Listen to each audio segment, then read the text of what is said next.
తెలుగు చిత్ర పరిశ్రమ నుంచి సంక్రాంతి బరిలో 3 సినిమాలు పోటీ పడబోతున్నటువంటి నేపథ్యంలో ఇప్పుడు చిత్ర పరిశ్రమ ఆశలన్నీ ఆంధ్రప్రదేశ్ ప్రభుత్వం మీదనే పెట్టుకున్నాయి అనేటువంటి వార్త సోషల్ మీడియాలో చక్కర్లు కొడుతూ ఉంది.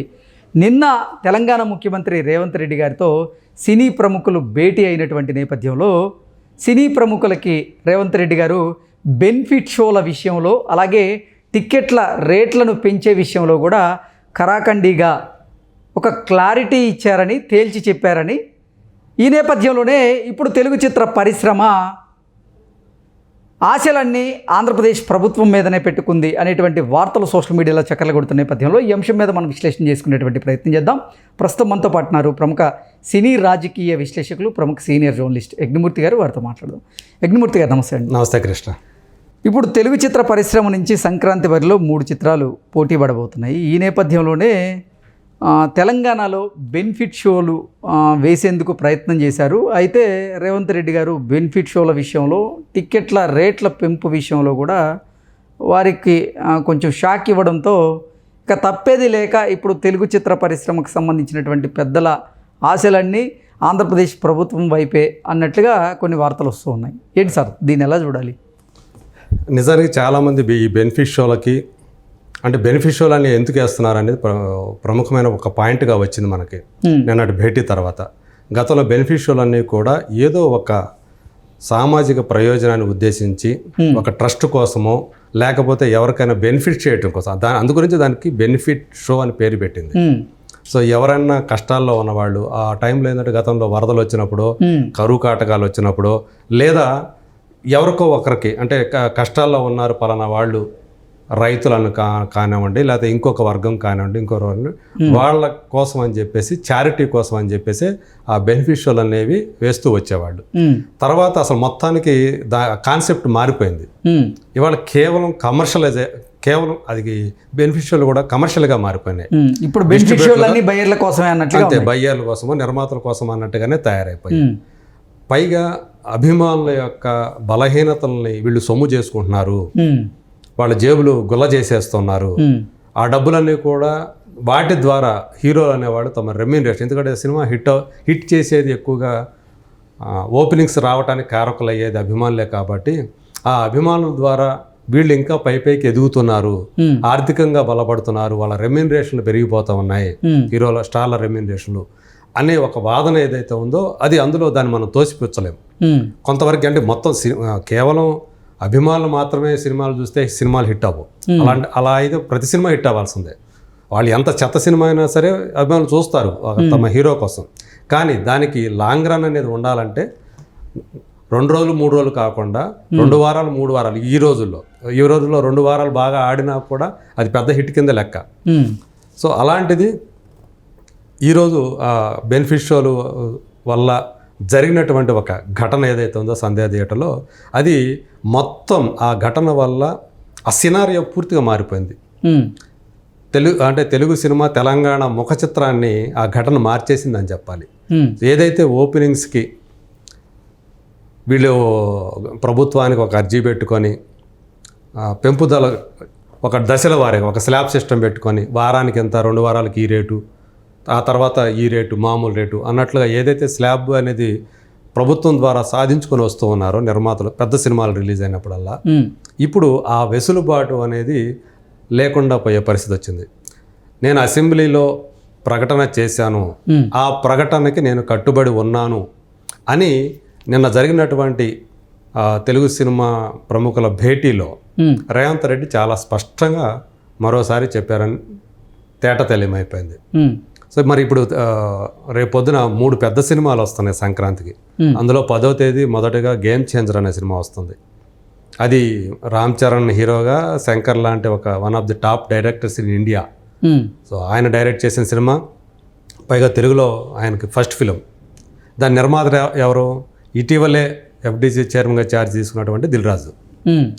ఆయన సినిమా ప్రొడ్యూసర్గా మరో సినిమా సంక్రాంతికి వస్తున్నాం, అది 14వ తేదీ రిలీజ్ అవుతుంది. ఈ మధ్యలో 12వ తేదీ బాలకృష్ణ గారి సినిమా డాకు మహారాజ్ రిలీజ్ అవుతుంది. దానికి ఆయన ప్రొడ్యూసర్ కాకపోయినప్పటికీ కూడా తెలంగాణలో ఆయనే దాన్ని డిస్ట్రిబ్యూట్ చేస్తూ ఉన్నాడు. అంటే మొత్తం 3 సినిమాలు కూడా ఆయన సినిమాల కిందే లెక్క తెలంగాణకు సంబంధించి. మరి ఈరోజు బెనిఫిషియలు లేవు, టికెట్ల హైకులు లేవు, రేట్ల హైకులు లేవు. ఈ మేరకు ఆ ఓపెనింగ్స్ ఏవైతే ఉంటాయో అది వాళ్ళు నష్టపోతామనే ఒక భావన ఇప్పుడు పెద్ద నిర్మాతల్లో కనిపిస్తూ ఉంది. గేమ్ చేంజర్ విషయానికి వస్తే ఏంటంటే అది అనుకున్నంతగా RRR తర్వాత రామ్ చరణ్కి వచ్చినటువంటి అంటే వాళ్ళు పెట్టుకున్నట్టు ట్యాగ్ ఏదైతుందో గ్లోబల్ స్టార్ అని పెట్టుకున్నారు, మనకు తెలుసు. పెద్దగా చర్చలు జరగట్లేదు అక్కడ. మీడియా కూడా, బాలీవుడ్ మీడియా కూడా దాన్ని ఎక్కువగా పట్టించుకున్నట్టు కూడా కనిపించట్లేదు. అంటే బజ్ లేనట్టే లెక్క. సో ఇక్కడ తెలంగాణలో చూస్తే ఈ పరిస్థితి ఉంది, నార్త్ ఇండియాలో చూస్తేనేమో ఆ బజ్ కనిపించట్లేదు. ఈవెన్ నార్త్ అమెరికాలో వీళ్ళు పోయి అక్కడ ఫస్ట్ టైం ఒక తెలుగు సినిమాకి సంబంధించి ప్రీ రిలీజ్ ఈవెంట్ని చాలా ఘనంగా చేశారు.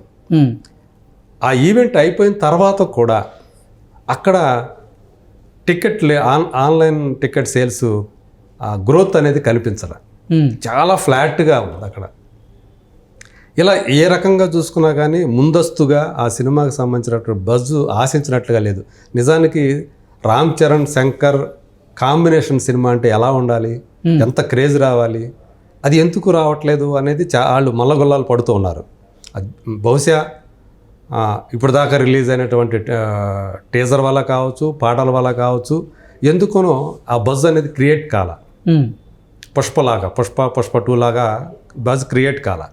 సో అందుగురించి ఇప్పుడు ఏపీలో ఏ ఇష్యూ లేదు, మనకు బెనిఫిషియలు అడగటానికి కానీ టికెట్ రేట్లు పెంచుకోవడానికి కానీ ఇబ్బంది లేదు. ఎందుకంటే పైగా అక్కడ స్వయాన బాబాయ్ ఉప ముఖ్యమంత్రిగా ఉన్నారు, రామ్ చరణ్ బాబాయ్ పవన్ కళ్యాణ్.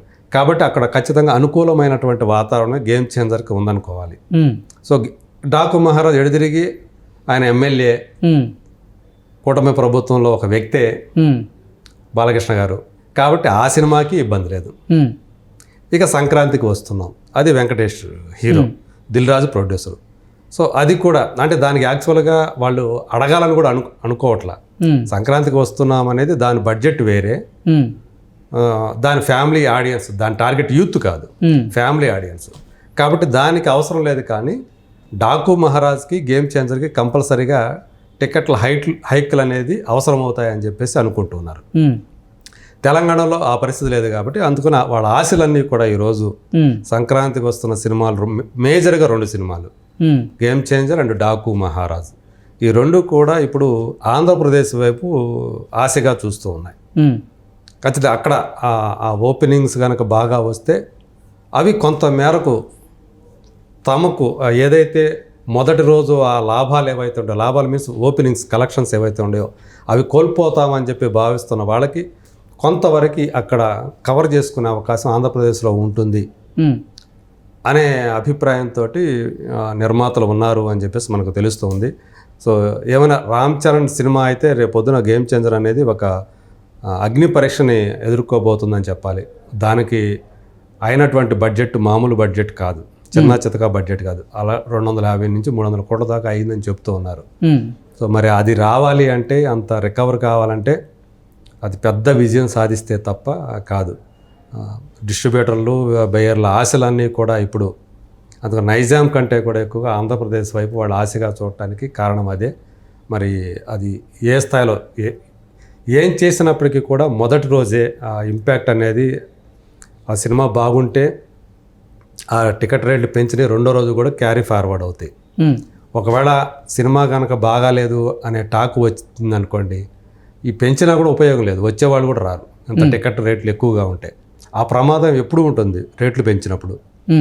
పాజిటివ్ టాక్ వస్తేనే, మౌత్ టాక్ పాజిటివ్గా ఉంటేనే ఈ టికెట్ల రేట్ల పెంపు అనేది సినిమాకు ఉపయోగపడుతుంది. ఓకే, అదే నెగిటివ్ టాక్ వచ్చిందా ఉన్నాయి కూడా పోతుంది. సో ఇది ఒక రకంగా చెప్పాలంటే కత్తి మీద సాము టైపులో ఉంటుంది ఇది రేట్లు పెంపు అనేది. కాకపోతే వాళ్ళ నమ్మకం ఉంటుంది, వాళ్ళకైతే వాళ్ళ సినిమాల మీద నమ్మకం ఉంటుంది కాబట్టి ఖచ్చితంగా ఆ టికెట్ రేట్ల పెంపు అనేది మొదటి వారం, కనీసం ఒక వారం ఇచ్చినా కానీ మాకు చాలా వరకు కవర్ అవుతుంది. దాని మీద మేము పెట్టినటువంటి ఇన్వెస్ట్మెంట్ ఏదైతే ఉందో అది రావటానికి చాలా వరకు రావడానికి అవకాశం ఉంటుందని వాళ్ళంతా కూడా నమ్ముతూ ఉన్నారు. అందుగురించి వాళ్ళందరూ కూడా ఇప్పుడు ఆంధ్రప్రదేశ్ వైపే ఆశగా చూస్తున్నారు అని చెప్పేసి మీడియాలో, సోషల్ మీడియాలో ఒక థియరీ నడుస్తూ ఉంది. Okay sir, thank you so much. Thank you.